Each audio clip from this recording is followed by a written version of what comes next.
का बहुत बहुत शुक्रिया। इस बीच एक बड़ी खबर अपने दर्शकों को बता दें। दरअसल जयपुर से जुड़ी ये बड़ी खबर है, जहां पर एक नाबालिग लड़की जिसे एयरपोर्ट से पुलिस ने पकड़ा, दरअसल वो पाकिस्तान जाने की कोशिश कर रही थी और अब उस नाबालिग लड़की का फोन डाटा रिकवर कर लिया गया है।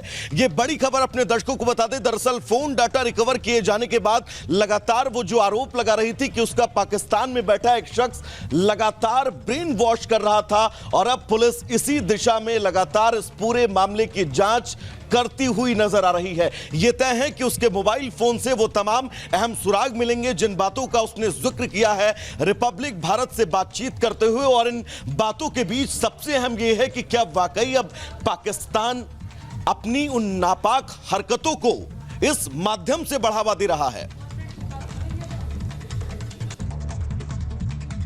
जयपुर एयरपोर्ट पर एक नाबालिग लड़की पहुंचती है और लाहौर का टिकट मांगती है, क्योंकि असलम लाहौरी पाकिस्तान में बैठा हुआ उस लड़की को ब्रेन वॉश करके पाकिस्तान बुलाना चाहता था। वो लड़की फ़िलहाल हमारे साथ में है, नाबालिग है, लेकिन रिपब्लिक के साथ एक्सक्लूसिव है, बता रही है सारी कहानी। बेटा, किस तरीके से वो फंसाता था, क्या बात करता था आपसे? वो मेरे को कुछ नहीं किया। एक लड़की थी मोमडन जयपुर की, वो बस मेरे को नमाज पढ़ाती थी और वो मेरे को किसी जादू टोना बाबा जी के पास लेके गई थी। उसने मुस्लिम लड़की थी वो? यस। आप जानते हो उसको? हाँ। अच्छा, आपके साथ पढ़ती थी वो लड़की? हाँ, मेरे साथ पढ़ती थी वो। अच्छा, तो वो कहाँ की रहने वाली है? वो चोमू की रहने वाली है। अच्छा, तो उसने क्या कहा आपसे? उसने मेरे से कुछ नहीं कहा। वो एक दिन मेरे को अपने खाला बाबा जी के पास लेके गई थी। उसने मेरे ऊपर जादू टोना करवाया। बस इसकी वजह से मैं आपको नमाज पढ़नी सिखाई? हाँ, उन्होंने मुझे नमाज पढ़ना भी सिखाया। और उसी लड़की ने आपको पाकिस्तान में बैठे हुए लड़के से संपर्क कराया? यस। अच्छा, तो वो जो असलम नाम का लड़का था जिससे आपकी चैटिंग होती थी, बातचीत होती थी, वो लगातार आपसे बात करता था? उसका नाम असलम नहीं, उसका नाम इरफान है। अच्छा, लेकिन उसने आईडी जो है असलम के नाम से बना रखी है? नहीं, वो उसके दोस्त की आईडी है। उसकी आईडी इरफान खान के नाम से ही है। अच्छा, उसकी आईडी इरफान खान के नाम से है? यस। और दोस्त के नाम से उसने उसके दोस्त के नाम से आईडी अलग बना रखी है? यस। क्या कहता था वो तुमसे? कुछ नहीं, बस मुझसे बात करता था। वो उसकी कोई गलती नहीं है। ये जो मोमडन लड़की थी, बस वही मेरे साथ ऐसा करवा। वो पाकिस्तान बुलाता था क्या लड़का? हाँ, उसने बोला था कि हम दोनों शादी कर लेंगे और अपनी फैमिली से भी मेरी बात करवाया था। किसने बात की वहाँ पाकिस्तान में? उसकी फैमिली ने? उसकी मम्मी ने मुझसे बात की थी। क्या कहा उसकी मम्मी ने? कुछ नहीं, बेटा पैसे की प्रॉब्लम हो तो हमें कॉल कर देना। मतलब इरफान के मदर फादर ने कहा कि पैसे की दिक्कत हो तुम हमें कॉल कर देना? यस। फिर एयरपोर्ट कैसे पहुंचे तुम?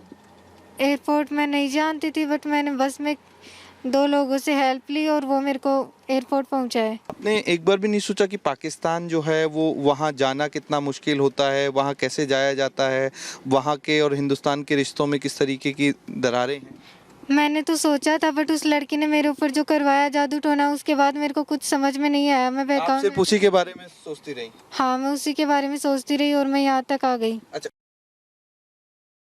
और अमरदीप हमारे सहयोगी हमारे साथ जुड़ चुके हैं। अमरदीप, अब पुलिस की कोशिश है कि जो मोबाइल है उससे तमाम जो डाटा है वो रिकवर किया जा सके। क्या अभी तक कोई सुराग हाथ लगा है? देखिए, अभी कोई सुराग तो हाथ नहीं लगा, लेकिन जो आईडी है, जिस आईडी को ये लड़की चलाती थी, जिससे चैटिंग करती थी, उनको रिकवर कर लिया गया है। चैटिंग चूंकि दोनों तरफ से डिलीट हो जाती थी, इस साइड से भी और उस साइड से भी, और वो लड़का बार बार इसको कहता था कि बातचीत करने के बाद चैट जो है वो डिलीट कर देना, और व्हाट्सएप की चैट जो है वो भी डिलीट कर देना। इन तमाम चीज़ों को लेकर के पुलिस रिकवर करने की कोशिश कर रही है कि आखिर किस लेवल का ये जाल बिछाया गया था, कैसे इस लड़की से बातचीत होती थी, किस तरीके की बातचीत होती थी। इन तमाम चीज़ों की पुलिस जो है जानकारी जुटा रही है। लेकिन अगर हम रिपब्लिक की बात करें तो रिपब्लिक के सूत्रों के मुताबिक चैटिंग जो थी वो चैटिंग में साफ साफ लिखा था कि तुम जल्दी से एयरपोर्ट पहुंच जाओ और एयरपोर्ट पहुंच करके चैट डिलीट कर देना और तुम सीधा पाकिस्तान चली आना, और इस तरीके की चीज़ें लिखी हुई थी।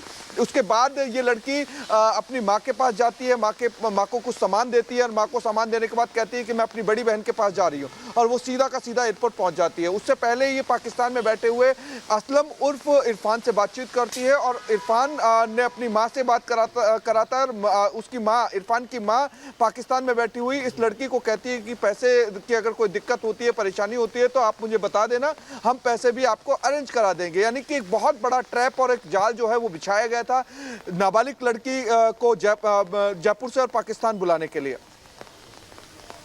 बिल्कुल अमरदीप, कहीं ना कहीं एक इंटरनेशनल लव जिहाद की जो साजिश है वो यहां पर की जा रही है। बिल्कुल इससे इनकार नहीं किया जा सकता, क्योंकि जिस तरीके का ट्रैप ये किया गया था, इसको ये नाबालिग लड़की थी, पिछले 4 से 5 महीने और साल भर से ये लगातार सोशल मीडिया के जरिए एक दूसरे से दोस्ती करती हुई नजर आई। दूसरी चीज़ ये थी कि खुलासे ये भी हुए कि इसके साथ में जो पढ़ने वाली लड़कियां थी वो भी पाकिस्तान में बैठे हुए लड़कों के संपर्क में थी। पुलिस और खुफिया एजेंसियां उनकी भी जानकारी जुटा रही कि वो कौन कौन सी लड़कियां थी, वो कौन कौन से लड़के थे जिनके संपर्क में ये लड़कियां थी, क्या किस तरीके की चैटिंग होती थी, इन तमाम, क्योंकि स्कूली छात्राएं थी, नाबालिग हैं और 12th अभी इन्होंने पास आउट किया है, तो अभी ये कह सकते हैं कि एक बड़ा ट्रैप जो है। बिल्कुल अमनदीप, आपके पास वापस से रुक करेंगे, लेकिन जिस तरह से रोज नए खुलासे हो रहे हैं, एक तरफ अंजू तो दूसरी तरफ सीमा से जुड़े हर दिन खुलासे हो रहे हैं, लेकिन इस बीच राजस्थान के जयपुर से भी एक चौंका देने वाला मामला सामने आया है और जिसमें देखा जा रहा है कि पाकिस्तान की बड़ी साजिश हो सकती है। रिपोर्ट आपको दिखाते हैं।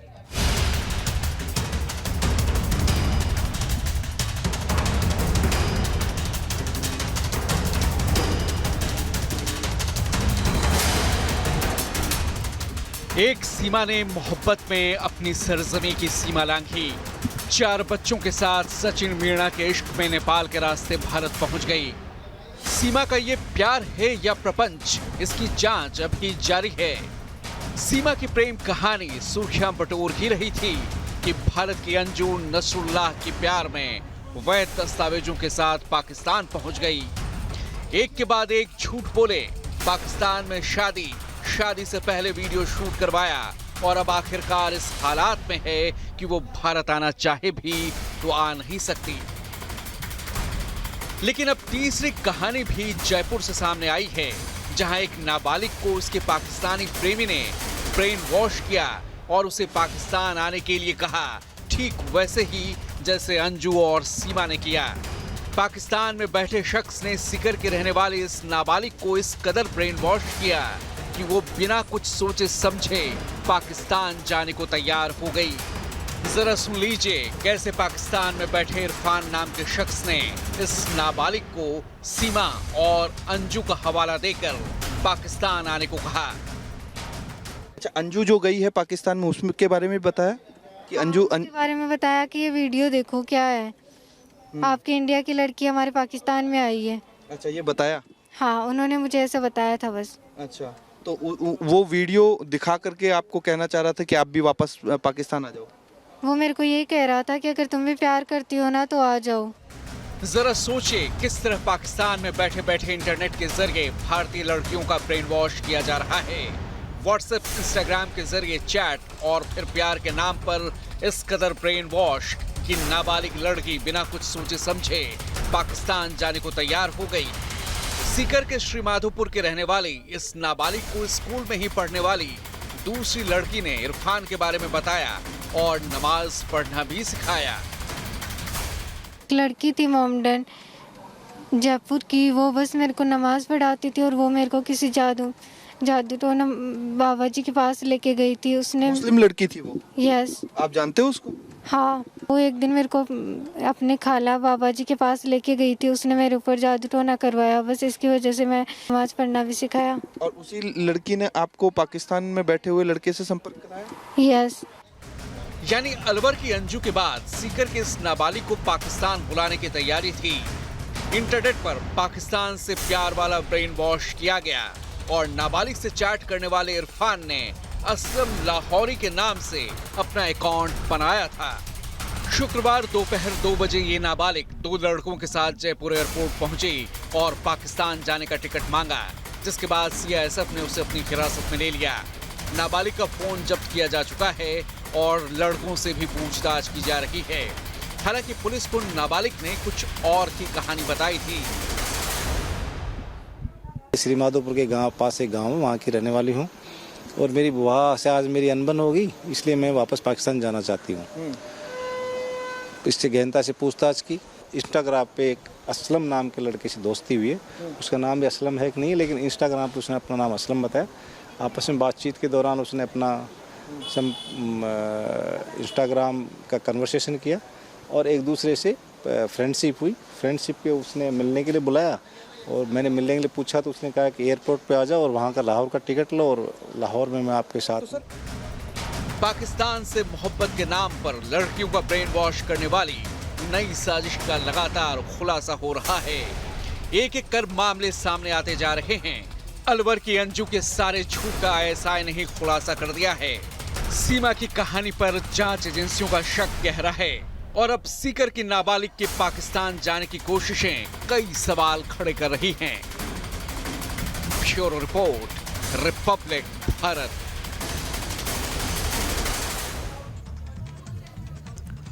तो जिस तरीके से इंटरनेशनल साजिश का भंडाफोड़ हुआ है, उसके बाद हम आपको बताते हैं ISI का लव जिहाद प्लान कि किस तरीके से इसे अंजाम दिया जा रहा है। भारतीय लड़कियों का ब्रेन वॉश करना इनका काम है कि किस तरीके से भारतीय लड़कियों को पकड़ा जाए, फिर उनका ब्रेन वॉश किया जाए। सोशल मीडिया को अपना हथियार बना रहे हैं। कॉन्टैक्ट करने के लिए दोस्ती के बहाने लड़की को ट्रैप में फंसाया जा रहा है।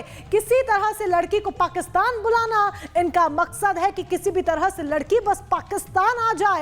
पीड़ित को भारत के खिलाफ भड़काना इनका मकसद है ताकि देश को छोड़, अपने राष्ट्र को छोड़ पाकिस्तान का रुख नाबालिग लड़की करे या दूसरी लड़की करे। पाकिस्तान में पीड़ित को जासूसी की फिर ट्रेनिंग दी जाएगी। ट्रेनिंग के बाद पीड़ित को वापस भेजना होगा भारत। ये ISI का प्लान है जिसके तहत ये तमाम जो घटनाक्रम है वो सामने आ रहा है कि ट्रेनिंग के बाद फिर वापस उस लड़की को दोबारा से भारत भेज दिया जाए ताकि वो काम करे पाकिस्तान के लिए। लड़की से भारत विरोधी गतिविधियां कराना इनका मकसद है कि जिस लड़की को ट्रैप किया जा रहा है उसके जरिए तमाम जो भारत विरोधी गतिविधियां हैं उनको अंजाम दिया जाए। जासूसी, आतंकी संगठनों को मदद पहुंचाना इन लड़कियों के जरिए इन लोगों का सबसे बड़ा मकसद है।